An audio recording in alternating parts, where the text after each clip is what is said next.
Turki menaikkan biaya yang dikenakan kepada kapal komersial yang menggunakan wilayah Selat Bosporus dan Dardanella. Ini adalah berita di beberapa headline dunia. Sebuah berita yang membuat hati ini panas, iri. Karena kok mereka Turki ini bisa, kita Indonesia belum ada nyalinya untuk melakukan hal yang sama di Selat Malaka. Dalam sebuah pernyataan resmi pemerintah Turki baru-baru ini yang menyatakan bahwa dari tahun 1983 biayanya adalah $0,81 dibebankan per ton bersih untuk kapal internasional yang melewati selat tersebut. Setelah 40 tahun dengan keputusan Presiden, kami memperbarui biaya ini dan menaikkan ton bersih untuk kapal menjadi $4,42 per 1 Juli 2023. Duh, angka ini bikin iri banget. Memang Turki ini punya alat tawar dan alat tekan yang dimainkan cantik oleh Erdogan. Selama menjabat dirinya 20 tahun lebih, memang rezimnya dijalankan dengan setengah otoriter. Namun untuk negaranya, dia sangat mementingkan kekuatan Turki dalam kedaulatan negaranya.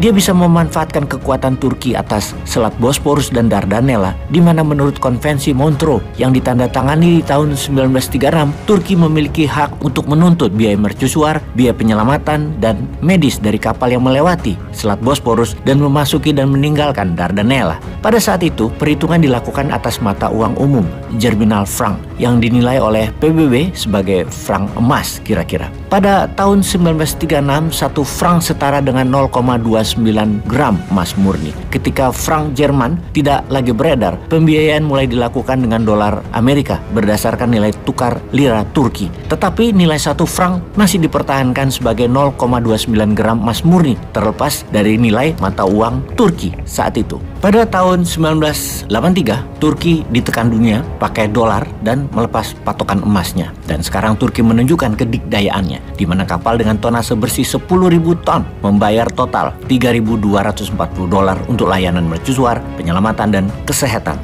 $16.000 pada 7 Oktober 2022, di mana waktu itu Turki sudah memainkan perannya di perang Ukraina, jadi punya alat tekan. Kemudian sekarang dengan tarif baru yang akan disahkan 1 Juli 2023, sebuah kapal dengan tonase bersih 10.000 ton harus membayar $17.760.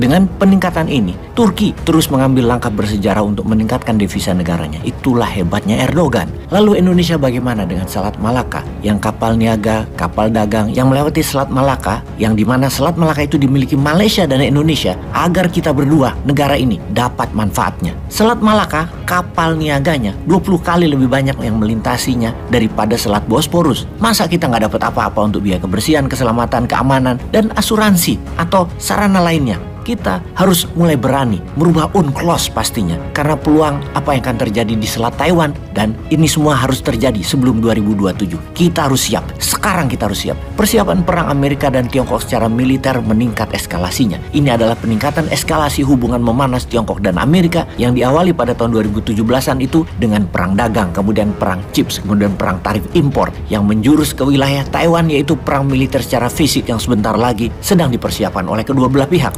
Sudahkah Indonesia siap untuk mengantisipasi, memanfaatkan peluang tersebut? Kita semua tahu dalam sebuah sejarah bahwa dalam Gold Rush di tahun 1849 kala itu, di mana 1 juta lebih warga Amerika pindah dari sisi timur Amerika ke sisi barat dengan sebutan kala itu adalah Go West atau pindah ke barat, karena didapati sumber emas di California, sisi barat Amerika. Maka pameo tersebut mengatakan orang yang kaya itu bukan penambang emas yang menemukan emas, bukan, namun penjual dan pabrik sekop lah yang untung terbesar. Sekop itu dibeli oleh mereka yang dapat emas, yang nggak dapat emas juga beli, di mana hanya 5% yang dapat emas dan hanya 0,1% yang jadi milioner. Namun pabrik dan penjual skop menjadi milioner terlebih dahulu dan stabil mendapatkan income tersebut. Amerika dan Tiongkok bisa dikatakan gold digger saat ini. Namun Indonesia harus jadi Turkinya ASEAN, Turkinya Selat Malaka. Kemudian secara dagang Indonesia harus jadi pembuat dan penjual skopnya. Indonesia tahu nggak skopnya selain Selat Malaka? Alat tawar diplomasi dan komoditas lainnya sebagai alat tekan. Banyak loh selain skop. Gold digger itu juga perlu bom.